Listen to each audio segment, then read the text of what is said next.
പുഷ്ടഃ.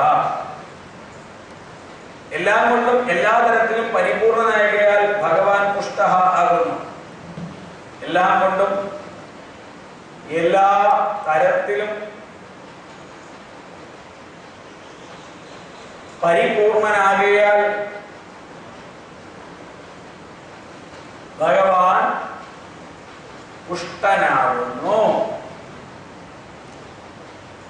ഭഗവാൻ പുഷ്ടനാകുന്നു. എല്ലാം കൊണ്ടും എല്ലാ തരത്തിലും പരിപൂർണനാകൽ. സുഗന്ധിം പുഷ്ടിവർദ്ധനം എന്ന് മൃത്യുഞ്ജയ മന്ത്രത്തിൽ. അപ്പൊ ഭഗവാൻ എല്ലാം കൊണ്ടും എല്ലാ തരത്തിലും പൂർണ്ണനാണ്. ശുഭേക്ഷണ, ശുഭമായ ഈക്ഷണത്തോടു കൂടിയവൻ.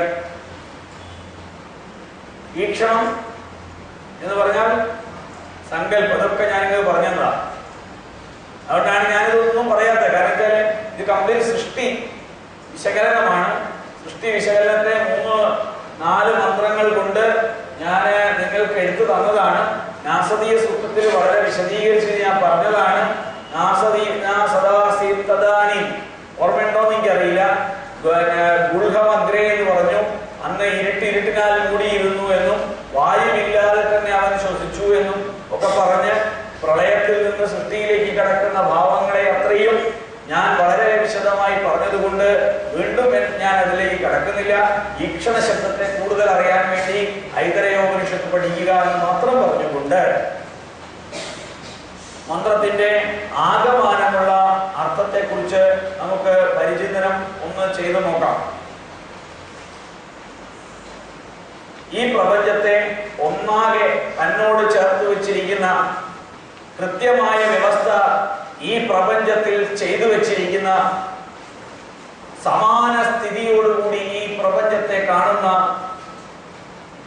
എല്ലാത്തിനും അതിൻ്റെതായ സ്ഥാനങ്ങൾ നൽകി അറിയിക്കുന്ന സ്ഥാനത്ത് പ്രതിഷ്ഠിച്ചിരിക്കുന്ന, എന്നാൽ സൃഷ്ടി മുതൽ പ്രളയം വരെ ആ നൽകിയിരിക്കുന്ന സ്ഥാനങ്ങൾക്ക് ചലനമില്ലാതെ നോക്കുന്ന ആ ഭഗവാൻ നമുക്ക് ഉത്കൃഷ്ടമായ ഐശ്വര്യത്തെ നൽകുന്നവനാണെന്നാണ് ആ പറഞ്ഞതിന്റെ രത്നചുരുക്കം.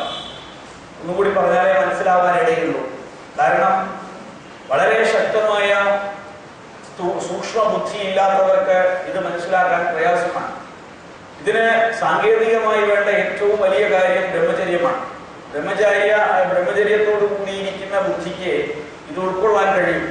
അതുകൊണ്ടാണ് പരവരായ ബ്രാഹ്മണർക്കും അതേപോലെ ഏറ്റവും ഉന്നതരായ സന്യാസിമാർക്കും വിഷ്ണു സഹസ്രനാമം വിധിച്ചിട്ടുള്ളത്. ഈ പ്രപഞ്ചത്തെ ഒന്നാകെ തന്നോട് ചേർത്ത് വെച്ചിരിക്കുന്നതിനാൽ ഈ പ്രപഞ്ചത്തിലെ ഒരു വ്യവസ്ഥ അദ്ദേഹത്തിനുണ്ട്. ഒരു ഓഫീസിൽ ഒരു ഓഫീസർ കർക്കശക്കാരനാണെങ്കിൽ, കൃത്യനിഷ്ഠയോട് കാര്യങ്ങൾ ചെയ്യുന്നയാളാണെങ്കിൽ ആ ഓഫീസിൽ ഒരു കൃത്യതയുണ്ടാകും, വ്യവസ്ഥയുണ്ടാവും. അങ്ങനെയുള്ള ആ വ്യവസ്ഥാപിതമായ ഈ പ്രപഞ്ചത്തിൽ എല്ലാവർക്കും സമാന സ്ഥിതി നൽകിയിരിക്കുന്ന, വ്യവസ്ഥ നൽകിയിരിക്കുന്നവൻ ഭഗവാനാണ്. അദ്ദേഹം സ്ഥാനതഃ ആകുന്നു. അതായത് സൃഷ്ടിയുടെ തുടക്കത്തിൽ സൂര്യാദി ചന്ദ്ര ഗോളങ്ങൾക്ക് അതതിന്റെ സ്ഥാനങ്ങൾ നൽകിയതിനു ശേഷം ധ്രുവ സൃഷ്ടി മുതൽ പ്രളയം വരെ അവയ്ക്ക് യാതൊരു സ്ഥാനചലനവും ഇല്ലാതെ സൂക്ഷിക്കുന്നവനാണ് ഭഗവാൻ. ശ്രദ്ധിക്കുക, ഭഗവാന്റെ കാര്യം ശ്രദ്ധിക്കേണ്ടതെന്ന് വെച്ചാൽ ഗ്രഹാദി നക്ഷത്രങ്ങളെയും സൂര്യനെയും ആ അചഞ്ചലനായ ഭഗവാനാണ് കാത്തുരക്ഷിക്കുന്നത്. അപ്പൊ പിന്നെ വളരെ തുച്ഛനായ എന്റെ കാര്യം ഭഗവാൻ നോക്കുമോ എന്ന കാര്യത്തിന് ഒരു സംശയം വേണ്ടതില്ല. നമ്മൾക്ക് അത്തരത്തിലുള്ള സംശയങ്ങൾ ആവശ്യമില്ല. അതായത് ഇത്രയൊന്നും സ്പഷ്ടീകരിച്ച് പറയേണ്ട കാര്യമില്ല. നിങ്ങൾ ബുദ്ധി ഉപയോഗിച്ച് നിങ്ങൾ കൂടി ഒന്ന് ആലോചിക്കുക. ഇത്രയൊക്കെയുള്ള ഭഗവാൻ എന്നെ ബുദ്ധിമുട്ടിക്കുന്നുണ്ടോ? ഇല്ല. മറിച്ച് ഞാൻ എന്തെങ്കിലും ബുദ്ധിമുട്ട് അനുഭവിക്കുന്നുണ്ടെങ്കിൽ അത് എന്റെ കർമ്മഫലമാണ്. ആ കർമ്മഫലത്തിന് നിങ്ങൾ ഭഗവാനെ കുറ്റപ്പെടുത്തിയത് കൊണ്ടോ കർമ്മഫലം ഇല്ലാതാകാൻ വേണ്ടി മറ്റു ചെയ്തികൾ ചെയ്തത് കൊണ്ടോ കർമ്മത്തിന്റെ ഫലം ഇല്ലാതാവില്ല എന്ന് മനസ്സിലാക്കുക. പ്രായശ്ചിത്തം, ദാനം, വ്യവസ്ഥാപിതമായ രീതിയിലുള്ള ആചാര്യ സേവനം, ഗുരുപാദ സേവ എന്നിവ കൊണ്ട് പാപത്തിന്റെ അംശം അല്പമൊന്ന് കുറയ്ക്കാമെന്ന് മാത്രം. അങ്ങനെയുള്ള ഭഗവാൻ പരാർത്ഥിയാണ്. ഉത്കൃഷ്ടമായ ഐശ്വര്യത്തെ നൽകുന്നവനാണ്. അത് മാത്രമല്ല, അദ്ദേഹം ഉത്കൃഷ്ടമായ ചഞ്ചലനാണ് ഭഗവാൻ. അദ്ദേഹം എല്ലാവരുടെയും ഉള്ളിൽ നിന്നുകൊണ്ട് തുഷ്ടിയെ, സന്തോഷത്തെ സദാ നൽകുന്നവനാകയാൽ ഏതൊരു വിഷ്ണു ഭക്തനും സദാ എന്തായിരിക്കും? സന്തുഷ്ടനായിരിക്കും. അയാളുടെ മുഖം പ്രസന്നമായിരിക്കും, അയാളുടെ കണ്ണുകൾ പ്രസന്നമായിരിക്കും, അയാളുടെ ഘ്രാണശക്തിക്ക് എപ്പോഴും സത്യസന്ധമായ ഒരു ആത്മാർത്ഥതയുണ്ടാകും. മനസ്സ് സത്യമായിരിക്കും. എപ്പോൾ കാപട്യം ജീവിക്കുന്നുവോ അപ്പോൾ സ്വാഭാവികമായും വിഷ്ണുവിനെ നമ്മുടെ ഉള്ളിൽ നിന്ന് നഷ്ടപ്പെടും. അതുകൊണ്ട് നമ്മുടെ ഉള്ളിലുള്ള വിഷ്ണുവിനെ നഷ്ടപ്പെടാതെ നമ്മൾ സൂക്ഷിക്കണം. കാരണം അദ്ദേഹം ശുഭേക്ഷണ, ശുഭമായ ഈക്ഷണത്തോടെ സങ്കല്പത്തോടു കൂടി വർത്തിക്കുന്നവനാണ്. ക്ലിയർ? ക്ലിയർ? ശരി, അടുത്തത്. രാമോ വിരാമോ വിരതോ മാർഗോ നേയോ നയോ നയ വീരശക്തിമതാം ശ്രേഷ്ഠോ ധർമ്മോ ധർമ്മ വിരുത്തമ. നമുക്ക് രാമശബ്ദത്തിലേക്ക് കടക്കാം. രാമ എന്ന വാക്കിന്റെ അർത്ഥം എന്താണ്? രാമ ക്രീഡ എന്ന അർത്ഥമുള്ള ക്രീഡ എന്നാൽ കളിക്കുക അതിനർത്ഥമുള്ള രമു ധാതുവിനോട്, രമു ധാതു സംസ്കൃതത്തിലൊരു ധാതുവാണ് രമു. രമു എന്ന് പറയുന്ന സംസ്കൃതത്തിലെ ഒരു ധാതുവിനോട് അധികരണ അർത്ഥത്തിലുള്ള, അധികരണം എന്ന അർത്ഥത്തിലുള്ള ധന്യപ്രത്യയം ചേർന്നാണ് രാമശബ്ദം ഉണ്ടാകുന്നത്. അതായത് കളിക്കുക എന്ന് അർത്ഥമുള്ള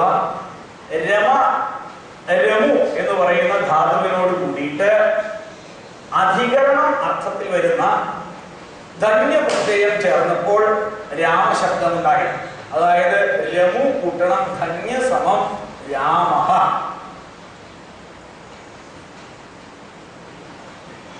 ഒരു അകാരാന്ത പുല്ലിംഗ ശബ്ദമാണ്. രാമഃ, രാമോ, രാമാഹ എന്ന് അതിന്റെ വിഭക്തിയിലേക്ക് പോയാൽ കാണാം. ഏതായാലും എന്തിനാ അങ്ങനെ പറഞ്ഞെന്ന് വെച്ചാൽ ആരിലാണോ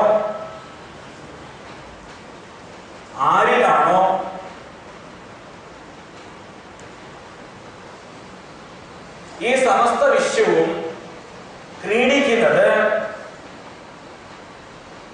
അവന്റെ നാമമാകുന്നു രാമഃ.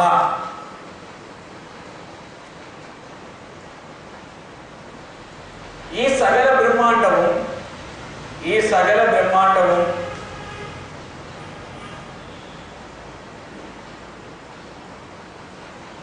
ആ ഭഗവാൻ വിഷ്ണുവിൽ ക്രീഡിക്കുന്നു, കളിക്കുന്നു, ഉദിക്കുന്നു, അസ്തമിക്കുന്നു.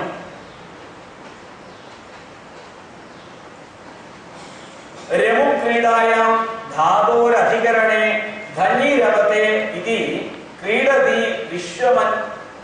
അന്ന് നിങ്ങൾക്ക് ആവശ്യമില്ലല്ലേ, ഞാൻ എന്റെ രസത്തിന് വേണ്ടി എഴുതിയ. അപ്പോ അങ്ങനെയുള്ള രാമശബ്ദം മനസ്സിലായി. അടുത്തത് വിരാമ.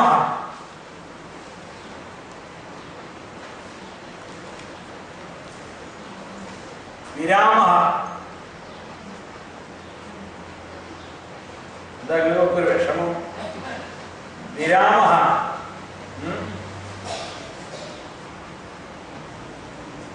ഈ പ്രപഞ്ചത്തിലെ തന്റെ ക്രീഡ അവസാനിപ്പിച്ച്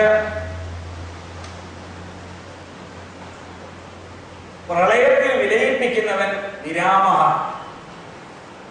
പ്രളയത്തിൽ വിരമിപ്പിക്കുന്നവൻ വിരാമഃ.